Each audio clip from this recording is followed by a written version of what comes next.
le patriarche du cinéma africain. J'ai eu la chance de le rencontrer 2 ou 3 fois au Maroc.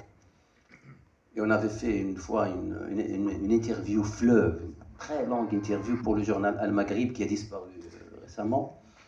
Et on avait passé en revue pratiquement toute son expérience. Et Dieu sait que ce bonhomme, Sambéni Ousmane, dont on a vu le film hier, Mouladi, est un gars exceptionnel en ce sens où c'est un cinéaste engagé, c'est ce qu'on va découvrir tout à l'heure avec Clarence et Omar et Omossi.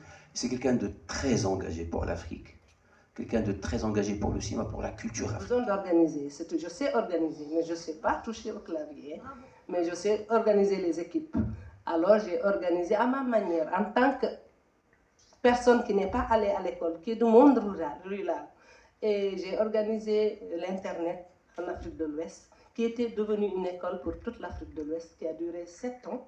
Et l'État a vu qu'il y a un grand budget qui arrive de Alcatel, qui ne doit pas appartenir au privé, mais qui doit appartenir à l'État.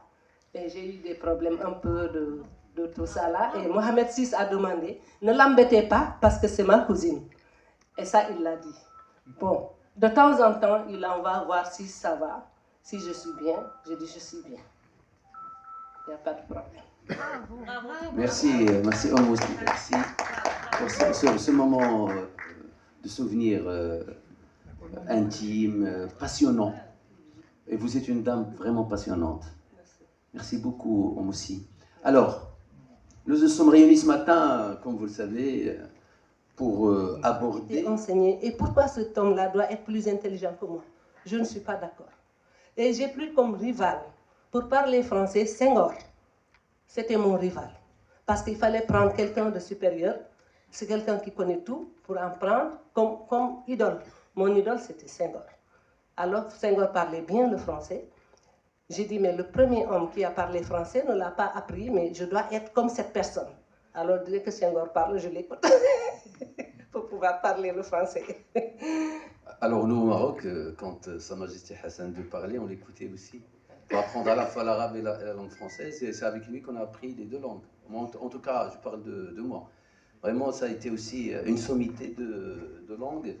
Alors, en attendant toujours l'arrivée des étudiants avec de l'Académie des Arts, on continue avec Omossi, donc son expérience extraordinaire. Je suis Salam, si, mais en déclarant à la mairie, ils ont mis Salimatou, au lieu de dire Salam. Mon père a donné le nom Salam, mais... Donc une famille Shérifa, donc alaouite, famille royale, sans royal.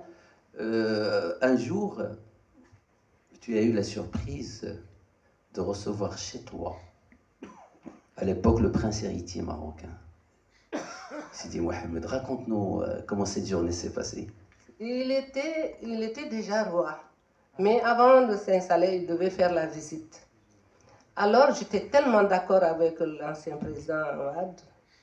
Ouad m'a dit, organise l'accueil de Mohamed, occupe-toi de la grande mosquée, occupe-toi jusqu'à la place mémoriale, je ne sais pas, qu'il a construit à côté là, occupe-toi jusqu'à la présidence de la République. J'ai géré les 3 accueils d'une manière royale parce que je sais que c'est un roi qu'on accueille. Je sais que ce roi fait partie de moi. Et moi, j'ai grandi à Saint-Louis avec les familles marocaines, les Hamoudi, les Lahlo, les Shraibi, les Benjeloun et tout ça. On a grandi ensemble à Saint-Louis. Et je connais ce que ça veut dire la famille royale. Alors, je me suis occupée de ces 3 accueils. Mohamed VI, le lendemain, il regardait les rushs. Il dit, ah, j'ai aimé la personne qui a fait l'accueil sur la mosquée. On lui dit, Oumoussi.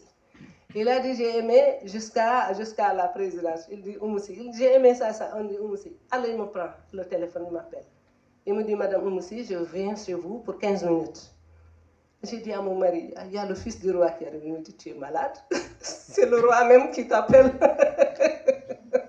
Avant qu'on termine de parler, il y avait toutes les voitures à la Médina, parce que j'habitais la Médina. Et les rues de la Médina là n'étaient pas propres. Mohamed VI qui se lève son jean, qui ramarche dans les poteaux qui arrivent chez moi. Et il y avait tout le quartier qui est sorti pour regarder le roi chez moi. Il est arrivé avec ses photographes, sa sœur. Et à chaque fois, il me dit, il paraît que tu fais tout toi-même, alors je veux que tu me fabriques ça.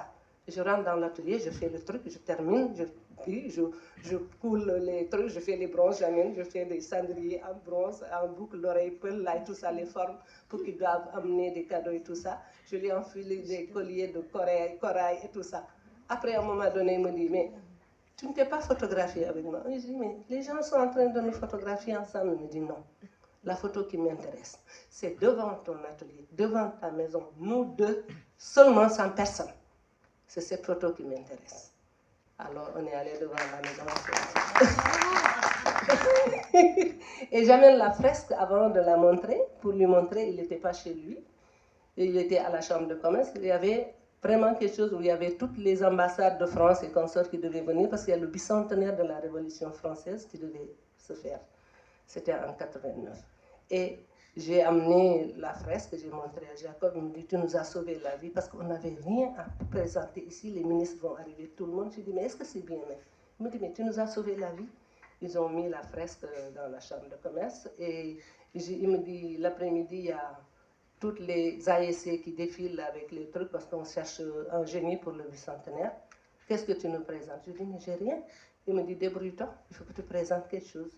Et j'ai pris mon vieux boubou, j'ai fait une robe de signal, j'ai habillé ma fille, elle avait 13 ans. Je l'ai amenée, vous voyez, 13 ans, ça se répète. Je l'ai amenée à la place Faidherbe. C'était l'idée du jour, c'était le sujet même qu'on devait présenter par rapport à tous les ASC.